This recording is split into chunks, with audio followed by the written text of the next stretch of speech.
योगी आदित्यनाथ की एक पहचान आज बुलडोजर बाबा की है, लेकिन बचपन में उनके पिता योगी आदित्यनाथ यानी अजय सिंह बिष्ट को अपने ट्रांसपोर्ट के कारोबार में शामिल कराना चाहते थे, लेकिन अजय की किस्मत उन्हें कहीं और ले जाने को बेकरार थी। एक दिन अजय सिंह बिष्ट ने घर छोड़ा और महंत अवैधनाथ से गुरु दीक्षा लेकर सन्यासी योगी आदित्यनाथ बन गए। 1998 में महंत अवैधनाथ ने योगी आदित्यनाथ को अपने मठ और राजनीति का उत्तराधिकारी घोषित कर दिया और झटके में योगी आदित्यनाथ की कहानी पूरी तरह से बदल गई। मेरे लिए ये व्यक्तिगत रूप से गौरव की बात है कि मैं अपने पूज्य गुरु को जन्मभूमि पर मैं सम्मान दे पा रहा हूं और मुझे गुरु को याद कर शिष्य भावुक हो गया। आंखों की दहलीज पर अश्क उतर आए। इस कार्यक्रम में शिष्य ने खुद को संभाला और बात पूरी की। मैं इसके लिए उत्तराखंड सरकार के माननीय मुख्यमंत्री को और उच्च शिक्षा मंत्री को हृदय से धन्यवाद दूंगा। ये तस्वीर 3 मई 2022 की है, जब योगी आदित्यनाथ यमकेश्वर में गोरक्षपीठ के बनाए डिग्री कॉलेज में अपने गुरु महंत अवैधनाथ की प्रतिमा का अनावरण करने पहुंचे थे। योगी आदित्यनाथ की कहानी में महंत अवैधनाथ की भूमिका उस जौहरी की तरह है जो कांच के एक टुकड़े को तराश कर हीरा बना देता है। गोरक्षपीठ के महंत अवैधनाथ ने युवा अजय सिंह बिष्ट की प्रतिभा को उस वक्त पढ़ लिया था जब अजय ने योग दीक्षा के बारे में सोचा भी नहीं था। एक बार कॉलेज में अजय को भाषण देते देखा तो उसके मुरीद हो गए। फिर राम जन्मभूमि आंदोलन के बीच 1-2 मुलाकात हुई। महंत अवैधनाथ अजय सिंह बिष्ट के पिता के ममेरे भाई थे और वो मन ही मन अपने उत्तराधिकारी को भी तलाश रहे थे। दिल्ली के इसी एम्स में एक बार जब अवैधनाथ भर्ती थे तो अजय सिंह बिष्ट उनसे मिलने आए और जब लौटे तब उन्होंने योग दीक्षा के बारे में सोच लिया था।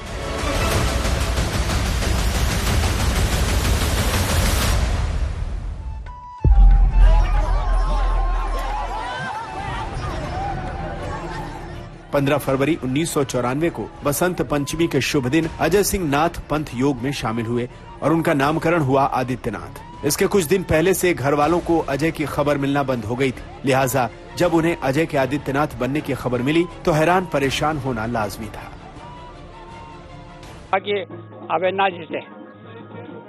अवैधनाथ से उनका संपर्क हो गया था दिल्ली में, जिसमें MP थे अवैधनाथ जी। अवैधनाथ MP थे तो वहाँ उनके साथ संपर्क हुआ। उन्होंने उनसे कहा कि बेटा तुम मेरा उत्तराधिकारी बन जाओ। अब उन्होंने हामी भर दी। उन्होंने कहा घर पूछ के आओ। घर में आए। 1993 में चुनाव थे ना, इस वक्त विधानसभा के चुनाव थे शायद, तो उस वक्त तो प्रचार में लगे रहे पहले।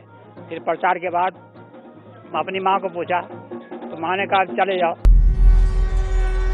लेकिन योगी आदित्यनाथ यूं ही सन्यासी नहीं बने थे, उन्होंने एक इम्तिहान भी पास किया। दरअसल गोरक्षपीठ के योगी के रूप में दीक्षित होने के बाद महंत के कान में गुरु कुंडल पहनाता है। शर्त यह होती है कि कान छेदन किसी औजार से नहीं बल्कि लकड़ी से होगा और कान छिदवाने वाले योगी की आंख में आंसू नहीं आने चाहिए। योगी आदित्यनाथ इस शर्त पर खरे उतरे। कभी पैंट टी शर्ट पहनने के शौकीन अजय सिंह अब गेरुआ वस्त्र धारण कर चुके हैं। माँ बाप अब पराये हो गए और गुरु ही सब कुछ हो गया। आज भी योगी आदित्यनाथ के नामांकन पत्र में पिता के नाम की जगह महंत अवैधनाथ का नाम ही भरा जाता है। सन्यासी बनते ही शैक्षिक योग्यता का अध्याय खत्म हो गया। अजय सिंह कोटद्वार के PG गवर्नमेंट कॉलेज से BSc कर चुके थे और MSc बीच में ही छूट गई। इसी कमरे में रहते हुए वो पढ़ाई किया करते थे। हाँ, पढ़ाई लिखाई का महत्व उन्हें बखूबी मालूम है। सन्यासी बनने के बाद भी छोटे भाइयों को पढ़ाई लिखाई के लिए प्रेरित करते रहे और जब मौका मिला तो अपने इलाके में कॉलेज भी बनवा दिया।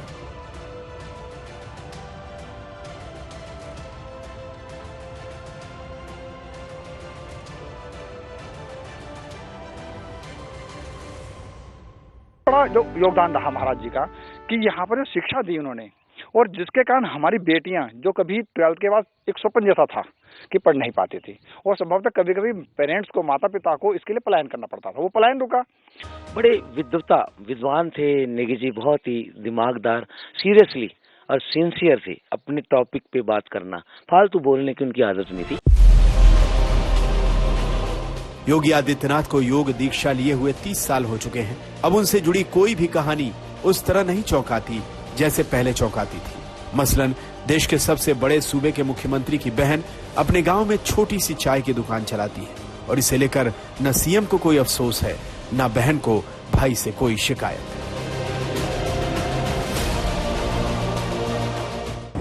खुशी हो रही है।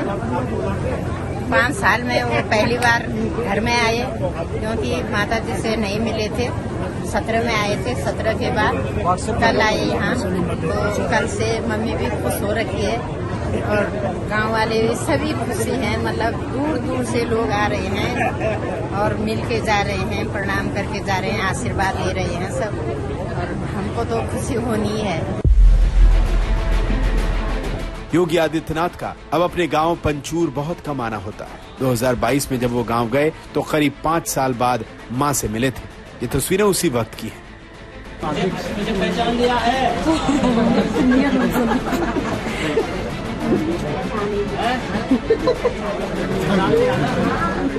घर वाले अजय के आदित्यनाथ बनने की कहानी को बहुत पहले स्वीकार कर चुके हैं। अलबत्ता बेटा घर आता है तो मां की आंखें भर आती है।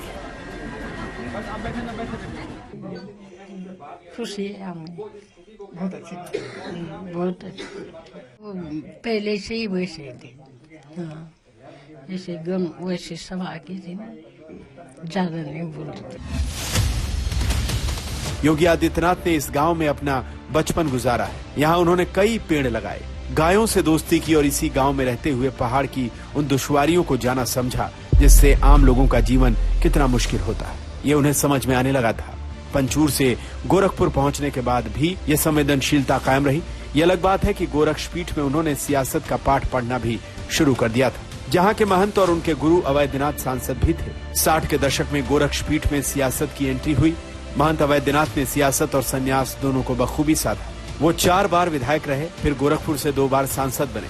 इसी बीच योगी आदित्यनाथ की राजनीतिक समझ, सियासी सक्रियता और बढ़ती लोकप्रियता को देखकर महंत अवैधनाथ ने 1998 में उन्हें अपना राजनीतिक उत्तराधिकारी घोषित कर दिया। बस यहीं से योगी आदित्यनाथ की कहानी में नया मोड़ आ गया। आज तक ब्यूरो।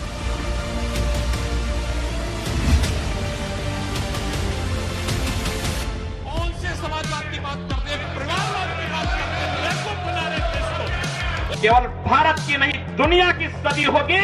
पूरी दुनिया के अंदर हिंदुत्व का झंडा एक बार पुनः मजबूती के साथ भगवा झंडा दुनिया के अंदर कोने कोने